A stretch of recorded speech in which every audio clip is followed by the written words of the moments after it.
This is not clickbait, this like really happened, unfortunately.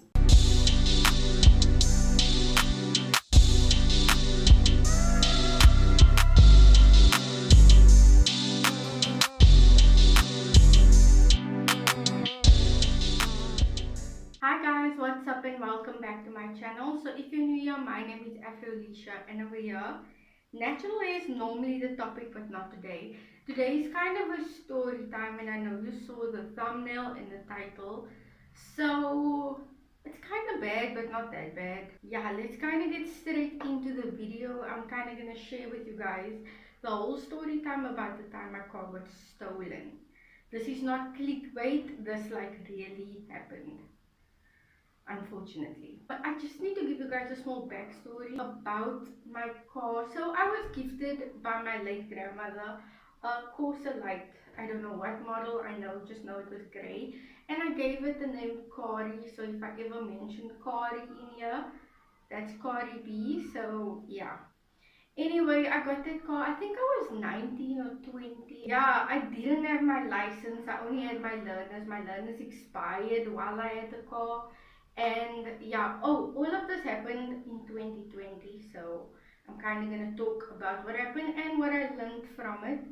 So, long story short, I had this car from when I was 19. I lived in our family home kind of like unexpected. Like I wasn't really planning to leave. So I literally had all my things in black bags in my car and I stayed in my car for 2 weeks. Like literally guys, stayed in my car. I want to get across to you guys that the car was literally all I had. I was literally earning peanuts at the job I just started. I wasn't working in my field of studying that time.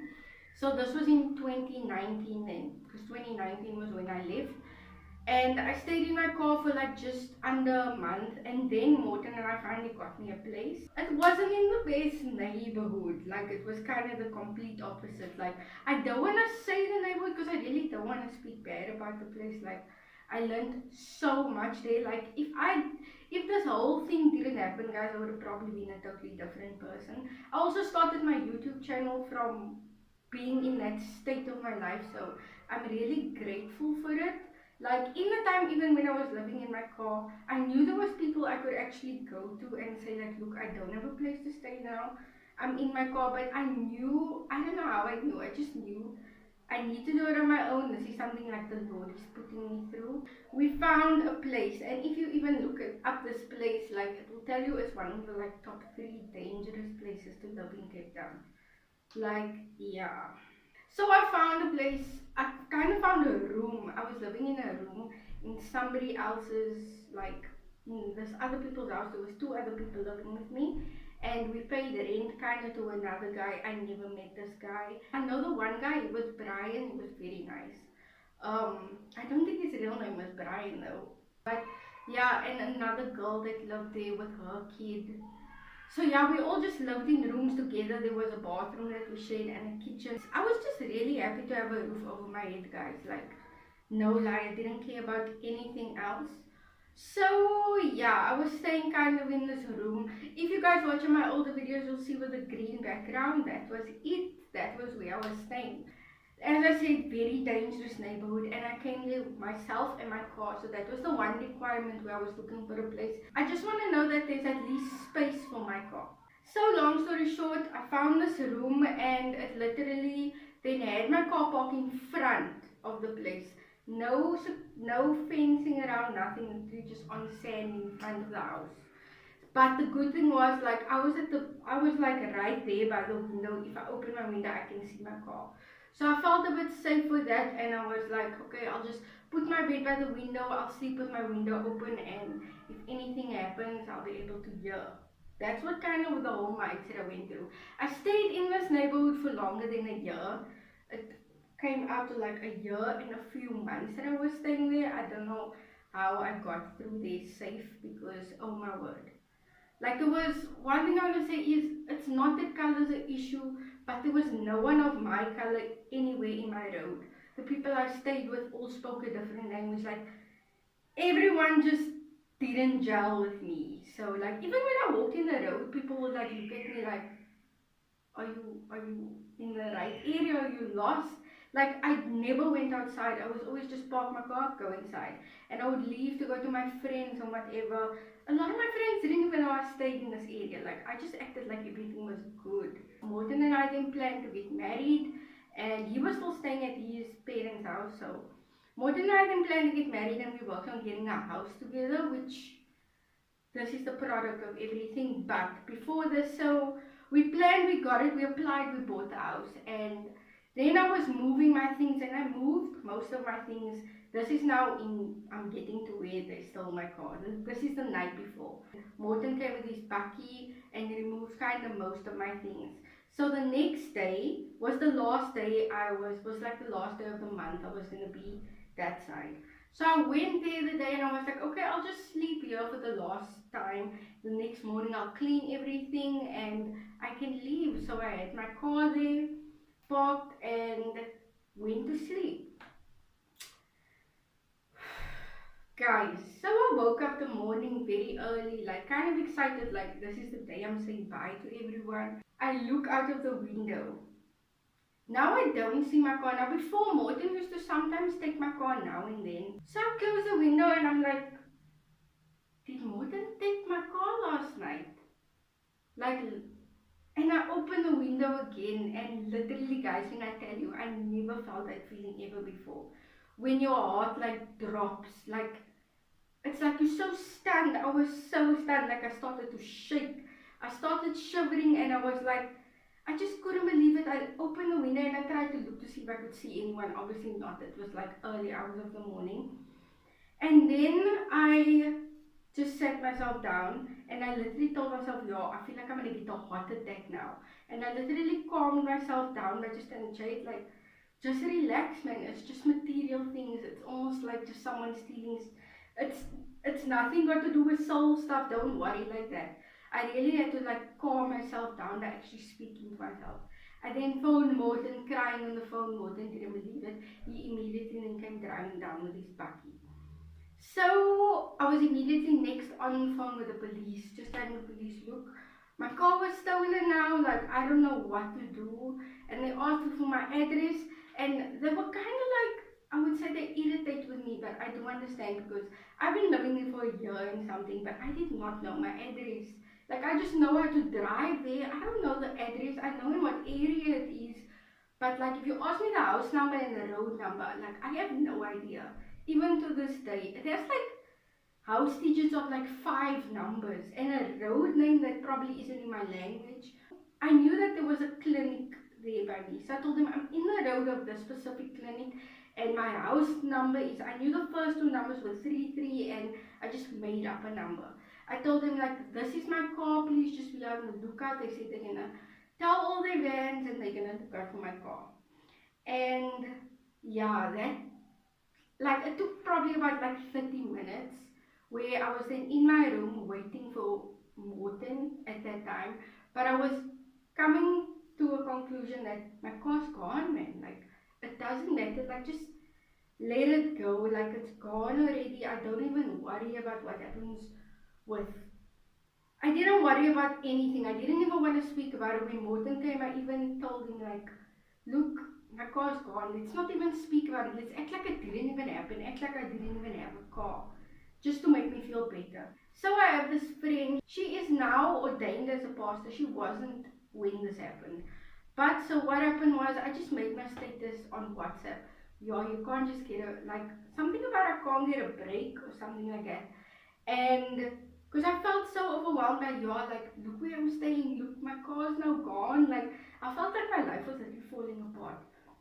So, my friend Corinne saw this, Pastor Corinne now, and she then sent me a prayer. She didn't know what was going on. I only received that like 30 minutes later, but then I was on my phone, I saw the prayer, I read it, and literally a phone call came through. So I answered the phone call because I had no idea what it was, like a funny number. So I answered and I was still like kind of sobbish, and they were like, hi, are you the girl that called in about the car? I was like, yes. They're like, you gave the wrong address, our police is looking for you, they found your car. I was like, what? You found my, how did you? Anyway, they were like, no, it's like literally, where are you now? And then I kind of told them, I was honest, like, I gave you the wrong address. I don't know where I stay. But I can give you like what is around me and stuff. And then I went outside, got actually the house number. The road number was way down the street, so I couldn't find that.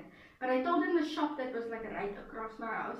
And the police then got me 45 minutes after I first found my car gone. And they literally drove 2 roads down and my car was standing there. Like, but my car was like, they kind of tried to strip it, but not like strip it, not like crazy strip it, like where it's just a bucket. Like, they kind of took out like the spare wheel, the ignition, they took out the battery, but that was it. Like, the car was still a car, it just had like, say, 5 parts missing. Standing there on the side of the road with nothing, and the windows were hit in. So I've kind of, that time I added up to a year with this car, with that car. Like, I had tons of fines. Like, the car was breaking on all these different, every month I had to fix something new. Yeah, and because before that I kind of literally put it in my mind, like, my car is gone. I even said to myself, then if they find my car, they must keep my car. So, because my car was not in that bad of a condition, so the policeman that kind of found car was like, look, I know somebody that would kind of maybe want to buy the car from you. So, Morton then arrived, and I told Morton, look, car's here now, I have no idea even how we're going to get it home. We don't have money for a towing thing right now, to tow the car even just down the road, and we're moving to a completely different part of town. Like, the tow truck is probably going to cost a few thousands to get there, and like, I just told him, like, this guy is going to have to buy the car, otherwise I'm going to leave it here now. Policeman calls this guy, and this guy ends up wanting to buy my car. And it was actually because my car was second hand when we bought it, and we got it like at such a lucky, we were lucky to get the car. So we kind of bought it very close to the amount that I paid for it to get it. So literally in my mind, like, Morton and I were like shocked after that. So literally we did that with the same afternoon. The guy was like, okay, that bought the car, then he will come and fetch us, take us to the traffic department, change all the papers and everything. We did that in the same day, got paid in the same day, and yeah, I lost my car, but I also got paid in the same day. And in hindsight, now that I've been without a car for a while, Morton has a car, we stay together, so we kind of do have a car. His work is at a point where they fetch him, so the car's always here. And this place only has one parking, so like, I don't know what I would have done if I had a car. And like I said, it got stolen the last night I stayed in that neighborhood. What is the chances? Like, the Lord literally just had to remove it at the time. It just was no use anymore. It did its part. I had to stay in the car. It was very safe when I did that. It got me from work, home, everything. And I did struggle then a bit when I was still working then, when I was working before, because then I didn't have a car, and then I had to start driving Morton's bakkie, which driving a bakkie is not the best. So now I don't work anymore. Like, okay, I work on YouTube, so I'm kind of all the time at home. I don't need a car, but there is a car if I need a car. So, and we got to pay off all my fines, so I didn't have to fix a broken thing of a second-hand car every single month. And yeah, it was just like a huge weight off my shoulders. Like, the Lord really came through. Like, my friend Karin doesn't even know that this kind of happened.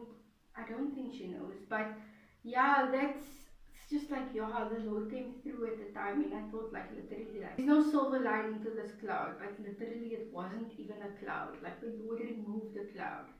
So yeah, guys, that was kind of my story time. I hope you enjoyed it. I hope you learned. Kind of just trust the Lord, and He always comes through. Oh, I was praying all the time. In that 30 minutes while I was just sitting alone in my room, that's the only thing that calmed myself down. And the only thing that kind of got me was like, I had to tell myself, and I was crying as I told myself, like, the Lord's not going to let stuff happen if it's not supposed to happen. And I couldn't understand it then, but now I literally think about it, and I'm like, yeah, thank you, Lord, because I don't know, it was unnecessary. I didn't even have my license. It's like, and I got it like I didn't earn it, So the Bible always speaks about earning things. So my next car, I'll have my license, I will earn it. We'll probably buy a Tesla with the YouTube money. Okay, probably not. You guys will come with me next time to come and buy my car. I promise it won't get stolen again. I'll only be living in proper security places from now on. But yeah, guys, hope you enjoyed the story time. Small little depressing part of my life, but yeah, we focus on the good, guys. I'm so happy. I'm blessed. Nothing happened to me. I'm safe, and I learned a lot of lessons living in an area that I never thought I would end up in. So yeah, and I'm in a different part of my life now, so that's why I can talk about it so openly, so happy, and it's a part of the past. So God bless you guys. See you in my next video.